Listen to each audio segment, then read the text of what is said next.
Hey guys, what's going on? In today's tutorial I'm going to show you how to make pizza dough. I had a few comments from people asking how and why my pizza dough is looking so good, and I decided to share all my tips and tricks as best as possible, and I hope that your final result will be as good as mine. So thanks for the comments and let's get straight into it. So what we're going to be needing is 4 different ingredients, starting off with 750 grams of double O flour, 500 ml of room temperature water, 20 grams of salt,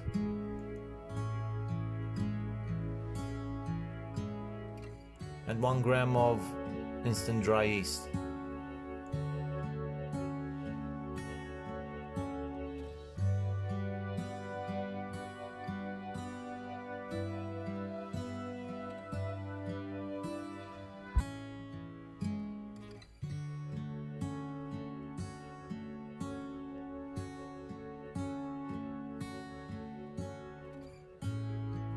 So what I'm doing here is I'm mixing the flour roughly in about 4 parts and gently mixing it to the water and taking out as many air pockets as possible. So mix it nice and gently, take your time, there's no rush, and I promise you that this is one of the tricks for having a better final result, a fluffier dough. Now it's time to put in the salt. Now you guys are probably wondering why shouldn't we put the salt straight away, and the reason behind that is because salt slows down the fermentation process. So that's something we don't want to do straight away. So that's why we wait about 10 minutes until we chuck the salt in, so at least we get a good start for the fermentation. Once the dough starts getting a bit awkward in the bowl, you chuck it on the table, so that makes it much easier to play around with and knead.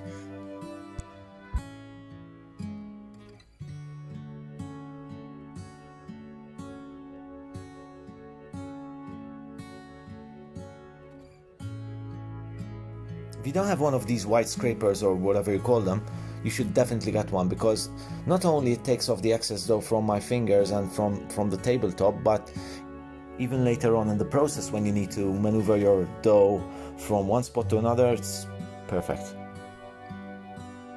Some oil on the hands, that's always good because it prevents the dough sticking to your hands. Another important point is when you're adding the other parts of the flour to the dough, do not chuck the flour directly on the dough, put it aside and then use it as you go.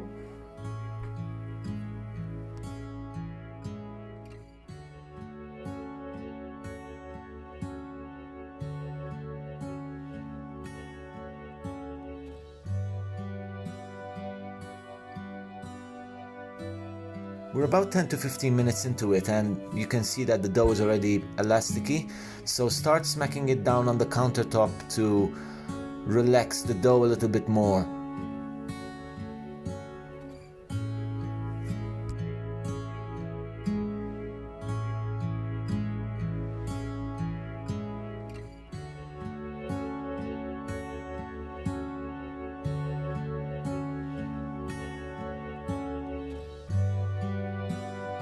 Lightly coat it with oil so the plastic doesn't stick to the dough once you need to take it off.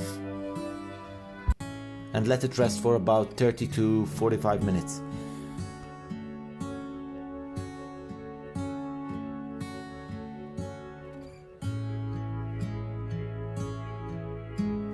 Guys, it's time to make the dough balls. 250 grams for each ball, and make them look nice and round, just like looking at a piece of fresh mozzarella. So those are my 5 dough balls. Let them rest for about 8 hours, I'd say, and there you go. So wherever you're gonna let the dough rise, the temperature of the room must be between 15 and 20 degrees.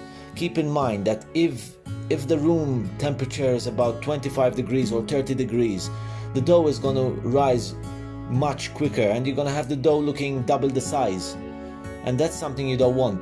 So what I do mean by this is, if you have no option, then you have to play around with the yeast. So ideally if you're using 1 gram of yeast, you let it go for 8 hours. But if the room is much hotter, then the fermentation is going to be quicker, so you have to use less yeast. Look, at the end of the day, it's trial and error. I went through this so many times and I'm still learning myself. So just enjoy it, and I'm sure you get a good result. There are so many other factors I can talk about, but I think today I should wrap it up over here. And if you got any comments or any other questions, just please feel free to ask, and I'll get back to you guys or make a video about it. And yeah, I hope you enjoyed it. Take care, and I'll see you guys in the next one.